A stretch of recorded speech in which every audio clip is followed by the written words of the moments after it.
Ical dan nasib Perpu Pilkada Dialog kita lanjutkan kembali. Sebelum ke narasumber, kita simak grafik berikut ini.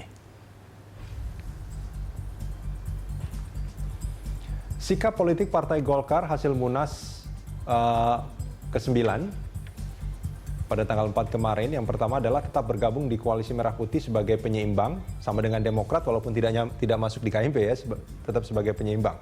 Kemudian, nah ini yang kedua, menolak Perpu Pilkada. Ketiga, menolak kenaikan harga BBM dan seterusnya. Itu ada kalimat yang menarik, menolak Perpu Pilkada, dan itu adalah hasil Munas. Dan itu kalau sudah hasil Munas nggak mungkin lagi untuk diubah. Ya tentunya ini masalah internal partai Golkar ya. Saya akan membatasi diri untuk terlalu jauh. Ya. Artinya apakah Pak Syarif Hasan, Pak SBY, Demokrat kecewa dengan ini? Oh pasti kecewa, pasti kecewa. Ya, tetapi harapan kami kan sudah banyak bekerja sama dengan Partai Golkar. Kita suka dukanya di dalam mengusung koalisi kami sebelumnya juga kami sudah jalani bersama-sama. Harapan kami bahwa menolak itu bukan berarti tidak setuju untuk dibahas dan berpihak kepada usulan Partai Bukannya Demokrat. Tidak setuju mungkin, tapi tidak menginginkan Pak Syarif. Jadi saya yakin mudah-mudahan harapan saya dinamika ini akan tinggi lagi dan tentu ada solusi bagaimana agar usulan komitmen kita semula itu bisa diaplikasikan. Sudah hasil Munas loh Pak. Ya, makanya harapan kami begitu. Harapan kami begitu. Tergantung dari kawan-kawan Partai Golkar. Pak Syarif merasa, Demokrat merasa, atau Pak SBY merasa dihianati dengan hal ini? Ya, kalau namanya mengingkar janji tentu ada upset lah ya, di dalam hati ya. Tetapi sekali lagi ketidakpuasan di dalam berkomunikasi itu juga memang sering terjadi. Tetapi harapan kami adalah endingnya, karena ini adalah harapan rakyat. Rakyat menghendaki pemilihan langsung. Tentu mari sama-sama kita bahas kembali. Mudah-mudahan ini kita dapat suatu solusi pada saat pembahasan Perpu ini. Iya. Ketika ini dikeluarkan, saya ingat kemarin kalau nggak salah Pak SBY itu mengeluarkan tweet soal Perpu Pilkada ini kan, yang ya politik itu dinamis gitu, tapi tetap ada etikanya gitu.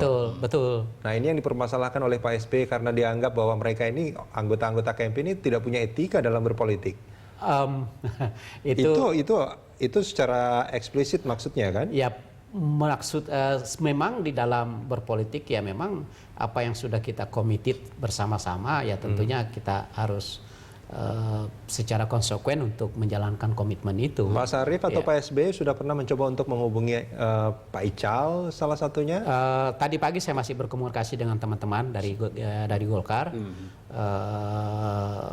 Responnya bahwa ya ini kan dinamika masih akan terjadi dinamika dalam pembahasan.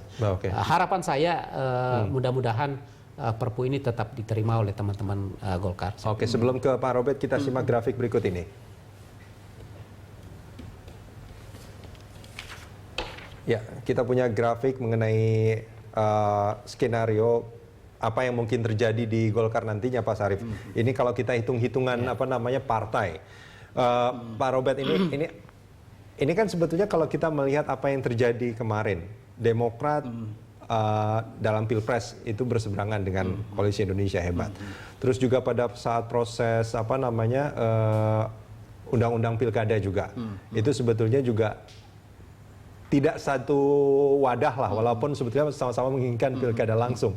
Nah, apakah nanti Demokrat akan tetap ya Pak ya, tetap usulannya akan tetap Perpu itu, apakah KIH akan bergabung dengan Demokrat?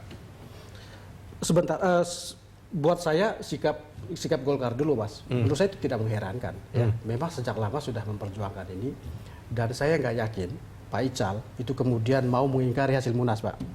Karena beliau dipilih itu bukan karena kehebatan di pemilihan legislatif atau di pemilihan presiden, karena janji-janji seperti ini. Janji seperti ini yang membuat kemudian para ketua DPD itu itu kemudian merasa wah ini ada kesempatan untuk kita kemudian bisa mengambil alih. Anda ingin mengatakan bahwa sebetulnya ketua DPD Golkar di daerah ini menginginkan agar pilkada itu tidak melalui pemilihan langsung. Oh iya, dan itu kan yang dijanjikan. Itu kan yang dijanjikan oleh calon ketua umum waktu itu dan sekarang jadi ketua umum lagi begitu. Dan beliau dipilihkan karena janji-janji seperti itu. Karena kemudian bertekad untuk terus dalam KMP dan KMP memperjuangkan untuk pemilihan tidak langsung gitu. Jadi buat saya tidak mengherankan. Dan Pak Ical lebih berkomitmen pada Munas daripada berkomitmen dengan Pak SBY ya. Walaupun ini namanya rekomendasi, ini keputusan organisasi yang harus diperjuangkan. Walaupun dikatakan bahwa ini adalah rekomendasi, nanti dengan komunikasi politik di DPR kita akan bisa ini harapan Pak Sarif nih bisa jadi jauh panggang dari api. Jauh panggang, dan saya gini Mas, saya sekarang terus terang dengan tema ini saya merasa kenapa sih kita harus menempatkan Golkar, ya, menempatkan Pak Ical itu sebagai sentral begitu ya. Saya terus terang harapan tertinggi tentu kalau bisa ya Golkar dan KMP masih. Tapi kan realistis itu hitungan politiknya menurut saya sudahlah. Ini memang sudah tahu ya sikapnya. Sekarang justru adalah Demokrat. Apakah benar Demokrat sama dengan KIH dan kemudian P3? Matematikanya sederhana gitu ya. Politik memang tidak soal matematika. KIH 208 kursi. Kemudian kalau Demokrat saya yakin Demokrat tidak mau menciderai warisan Pak SBY. Itu akan tetap di sana ya. Memperjuangkan Perpu gitu ya. 61 tambah 39 dari P3. Itu kan sekitar 308. Dan itu pasti akan menang ya. Lebih dari setengah. Soal skenario ini kita akan sambung di segmen berikut nanti, Pak Albert.